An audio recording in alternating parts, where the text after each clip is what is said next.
측부인대 불안정성이 생기면은 이제 발목이 이제 외측을 이렇게 아파요. 요 부위가 아파하는데요. 이 주위가 아픈 거에는 원인에는 여기에 보면 정비인대 결합이 아파서 그런 경우도 있고, 여기에 전거비인대, 종비인대가 파열이 돼서 여기가 아파서 족관절 외측이 아픈 경우도 있고, 이게 족근동이라고 하는데요. 족근동 증후군이라는 데가 손상이 생겨서 아플 수가 있고요. 같은 비슷한 부위이긴 하지만 이 부위에 외상과 질환을 합해서 한 5가지에서 한 7가지가 질환이 있어요. 그 중에서 하나가 족관절 외측 측부인대 불안정성입니다. 급성으로 오면 급성 파열이라고 하고, 이런 것들이 처음에 치료를 좀 제대로 안 해서 운동할 때마다 접질리는 거예요. 그러면 만성이 되는 겁니다. 만약에 정상인 같은 경우에는 1년에 한 번 접질릴까요? 2번 접질릴까요? 보통 일상적인 도시 생활하면서 접질리는 일은 그게 별로 없죠. 근데 족관절 외측 측부인대 불안정성이 있는 분들은 글쎄요, 한 달에 한두 번, 1년에 서너 번, 또는 글쎄요, 운동을 못해요. 자꾸 접질리는 듯한 느낌이 들어서 그렇게 이제 호소를 하십니다.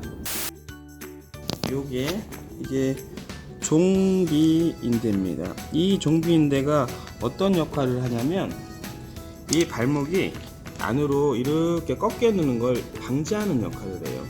그래서 그 종비인대가 끊어지면 이 종비인대가 여기에서 여기에 이렇게 붙거든요. 이렇게 종비인대가 끊어지면 안으로 이렇게 잘 접질립니다. 어떤 자세에서? 이 자세가 아니라 이 자세에서 안으로 접지르는 걸 잘해요.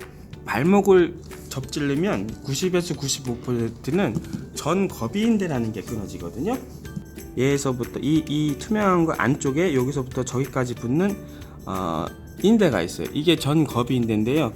걔는 무슨 역할을 하냐면, 요건 뼈 모델로 보면 여기에서 비골, 외과라고 하죠. 여기에서 붙어서 거골, 이거 거골이라고 하는데 여기에서 붙는 역할을 합니다. 이렇게 붙는 인대가 있는데요. 얘는 그러니까 발목을 발바닥 쪽으로 이렇게 제꼈을 때 안으로 확 꺾이는 거를 방지하는 역할을 해요. 또 발목이 앞으로 쭉 빠지는 거를 방지하는 역할을 해요. 여기서 이렇게 잡아줘야 돼요. 여기서 주로 많이 끊어지거든요. 그래서 제가 끊어지면 덜컹하는 느낌이 들고, 그리고 끊어지면 발바닥으로 살짝 제꼈을 때 얘가 자꾸 이렇게 접질리려고 하는 느낌이 생겨요. 그래서 환자분이 접질리는 게 생기는 겁니다. 그게 자주 생기면 족관절 외측 측부인대 불안정성이라고 하는 거예요. 그래서 다시 설명을 드리면, 일반인들과 비교해서 내가 자주 접질린다라고 하면 의심을 해봐야 됩니다. 그래서 외래에서 이학적 검사를 해요. 발목을 이렇게 막 당겨보는 검사도 하고, 그리고 엑스레이를 안으로 꺾는 검사도 하고, 초음파를 볼 수도 있고, MRI를 찍을 수도 있고, 여러 가지 검사를 통해서 진단을 내리기도 하는데, 그러면 만성 족관절 외측 측부인대 불안정성이 생기면 다 수술하냐? 수술하는 빈도는 만성의 경우에는 높고 급성 파열의 경우는 좀 낮기는 하지만, 그래도 이제 여러 가지 상황을 조합해서 해야 됩니다. 그리고 시기도 마찬가지예요.